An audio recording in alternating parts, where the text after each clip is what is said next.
Hi friends, this is Nikhil. అదే recently SPDCL నుంచి TS SPDCL నుంచి ఒక ఆర్డర్ వచ్చింది, ఒక ఆఫీస్ ఆర్డర్ వచ్చింది. ఇదేంటంటే సబ్ ఇంజనీర్ పోస్ట్ కోసం స్క్రీనింగ్ టెస్ట్ అని అన్నాడు. ఇది ఎవరి కోసం అయ్యానంటే ఇన్ సర్వీస్లో ఉన్న లోవర్ క్యాడర్లో పనిచేస్తున్నటువంటి ఎంప్లాయీస్, సబ్ ఇంజనీర్ కంటే లోవర్ క్యాడర్లో లైక్ లైన్ మెన్ క్యాడర్ కానీ, జేఎల్ఎమ్స్ కానీ, లేదంటే జూనియర్ అసిస్టెంట్స్ అట్లా ఉంటారు కదా, ఆ క్యాడర్లో ఉన్న వాళ్ళు సబ్ ఇంజనీర్ పోస్ట్కి వాళ్ళు ప్రమోట్ అవ్వడానికి if they are having that qualification. ఏంటి ఆ క్వాలిఫికేషన్ అంటే యాజ్ పర్ సర్వీస్ రూల్స్ ప్రకారము డిప్లొమా ఆర్ బీటెక్ ఈ రెండు ఉంటే, ఈ రెండిట్లో ఏదో ఒకటి ఉన్నా కూడా they are eligible. Lower cadres నుంచి సబ్ ఇంజనీర్ పోస్ట్కి వాళ్ళు కన్వర్ట్ కావడానికి ఎలిజిబిలిటీ ఉంటుంది అనమాట. సో ఆ కేసెస్, ఇంకొకటి కంపాషనేట్ కేసు మీద కూడా సబ్ ఇంజనీర్గా అపాయింట్మెంట్ అవుతారు కొంతమంది మెడికల్ ఇన్వాలిడేషన్ కేసెస్ పైన.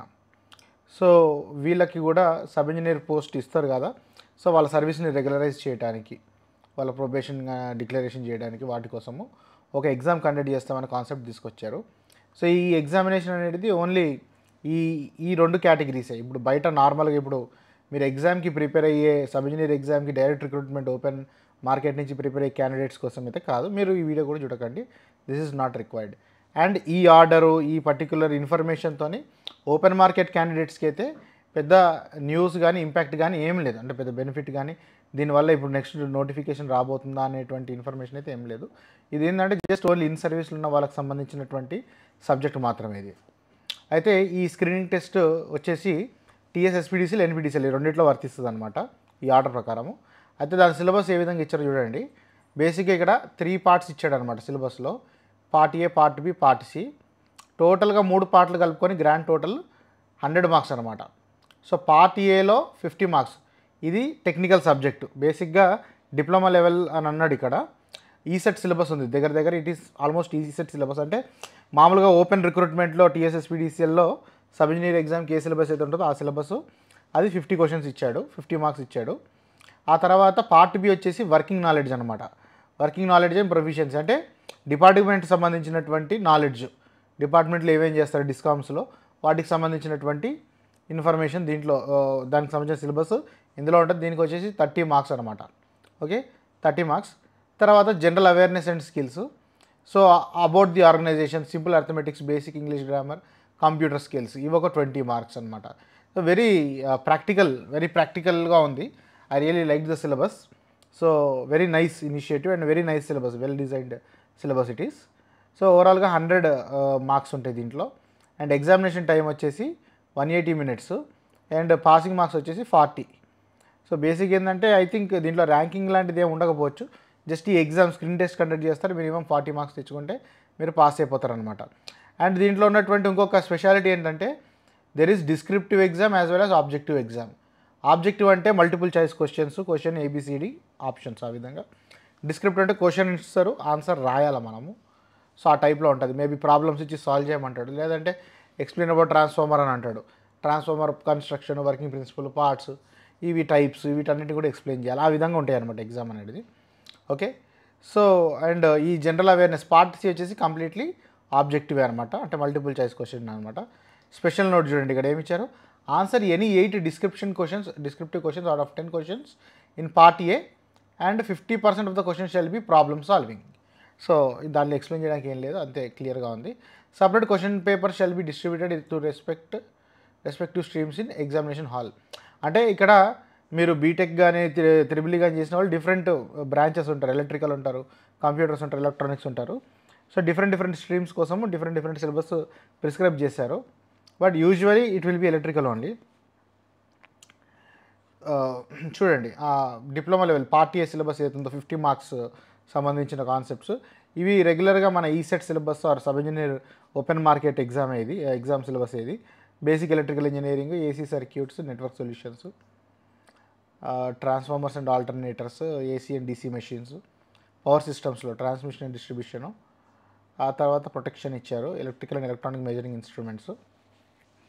And then you have power electronics and యూటిలైజేషన్లో లైటింగ్, హీటింగ్, వెల్డింగ్, ట్రాక్షను. తర్వాత control systems and process control, analogue and digital electronics. So this is the regular syllabus అనమాట. And అది EC stream వాళ్ళకి ఈసీకి సంబంధించినటువంటి syllabus ఇచ్చారు. ఇవన్నీ మీరు చదువుకోవచ్చు. ఆ తర్వాత సిఎస్సి కంప్యూటర్ సైన్స్ వాళ్ళకి ఈ వీటికి సంబంధించినటువంటి సిలబస్ ఇచ్చారు. సివిల్కి సంబంధించింది సివిల్ ఉన్నది, మెకానికల్ ఇట్లా డిఫరెంట్ స్ట్రీమ్స్కి ఇచ్చారు. తర్వాత పార్ట్ బి వర్కింగ్ నాలెడ్జ్ అని అన్నాం కదంటే డిపార్ట్మెంట్లో జరిగేటువంటి వర్క్ రిలేటెడ్ సబ్జెక్ట్ అనమాట. So overview of IE act and amendments and latest IE rules, GTCS amendments, tariff order, SOP, citizen charter. Actually ఈ వర్కింగ్ నాలెడ్జ్ టెస్ట్ అయితే అన్నామో నాట్ జస్ట్ ఇప్పుడు ఏదో కింది క్యాడర్ నుంచి సబ్ ఇంజనీర్కి వచ్చే వాళ్ళకని కాదు, ఏ క్యాడర్ నుంచి ఏ క్యాడర్ ప్రమోట్ చేయాలన్నా కూడా ఇది ఒక స్క్రీనింగ్ టెస్ట్ పెట్టడం అవసరం. Because this is very excellently designed syllabus, especially ఈ వర్కింగ్ నాలెడ్జ్. ఇప్పుడు చాలామంది ఏఈ నుంచి ఏడి, ఏడి నుంచి డిఈ అట్లా డిఫరెంట్ హైయర్ క్యాడర్స్లోకి ప్రమోట్ అవుతుంటారు. But it is surprising to know when we see some people, వాళ్ళకి ఇక్కడ ఉన్నటువంటి చాలా వరకు ఆస్పెక్ట్స్ కూడా తెలియకుండా కూడా వాళ్ళు హయ్యర్ క్యాడర్స్లోకి వెళ్ళిపోతూ ఉంటారు బికాస్ ఆఫ్ దర్ సీనియారిటీ, పెద్ద సబ్జెక్ట్ నాలెడ్జ్ లేకున్నా కూడా.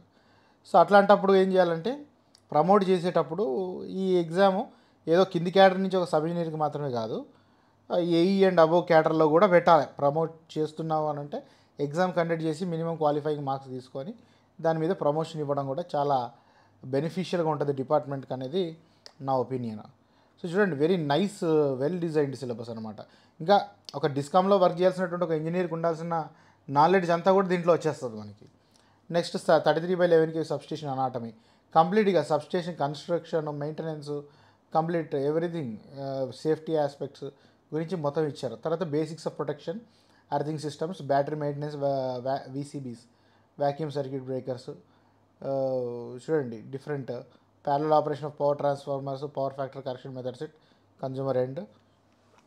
మళ్ళీ ట్రాన్స్ఫార్మర్స్ సంబంధించింది అంటే థియరిటికల్ ఆస్పెక్ట్స్ మాత్రమే కాదు, టైప్స్ ఆఫ్ ట్రాన్స్ఫార్మర్ మెయింటెనెన్స్, మళ్ళీ basics of SPM activities, rolling stock, types and capacities of PTR maintenance schedule, OLTC operation testing procedure, rolling stock, SAP కూడా శాప్ కూడా ఎలా యూజ్ చేయాలి అనేటువంటి వర్కింగ్ నాలెడ్జ్ అంతా ఇచ్చారనమాట. తర్వాత basics of overhead lines, UG cables, maintenance of lines breakdown, LCs గురించి, basics of energy audits, ఈ టీఎన్డి లాస్ అంటే ఏంది, AT and C aggregate technical and commercial losses అంటే ఏంది, ఏ విధంగా క్యాలిక్యులేట్ చేయాలి. So next basics of SCADA and distribution management system, మనకి సైఫీ, సైడి, సిఐడిఐ, ఎంఐఎఫ్ఐ అని ఇండెక్స్లు ఉంటాయి అనమాట, రిలయబిలిటీ ఇండిసెస్. అంటే మన డిస్ట్రిబ్యూషన్ సిస్టము ఎంత ఎఫెక్టివ్గా అంటే విత్ లెస్ ఇంటరప్షన్స్తోని ఒక కన్జ్యూమర్కి మనం సర్వీస్ ఇవ్వగలుగుతున్నామని మెజర్ చేసేటువంటి కొన్ని కొలమానాలు అనమాట. దాని బేసిస్ మీదనే డిస్కౌంట్స్కి రేటింగ్స్ కూడా వస్తుంటాయి అనమాట. సో అవి ఏ విధంగా క్యాలిక్యులేట్ అవుతాయి ఏందనేది, automation, smart grid, LMRC, okay, load monitoring and rescheduling centre, okay, load management, day ahead scheduling, basis of grid, okay, basic grid code కూడా, నేషనల్ గ్రిడ్ కోడ్ ఉంటుంది, ఆ బుక్ చదువుకుంటే సరిపోతుంది దీనికి. Next basics of metering functions, rolling stock, వీటిని MMS ఉంటుంది ఒకటి, meter management system, in SAP and SAS, section automation system SAS అంటే. సో దానికి ఎంఎంఎస్కి ఏ విధంగా రూటింగ్ అవుతుంది, శాప్ రోల్ ఏముంటుంది, ఇదంతా కూడా ప్రాక్టికల్ వర్కింగ్ నాలెడ్జ్ అనమాట యాక్చువల్గా. Basics of meter reading, billing, meter reading cycle, IRDA meters, okay,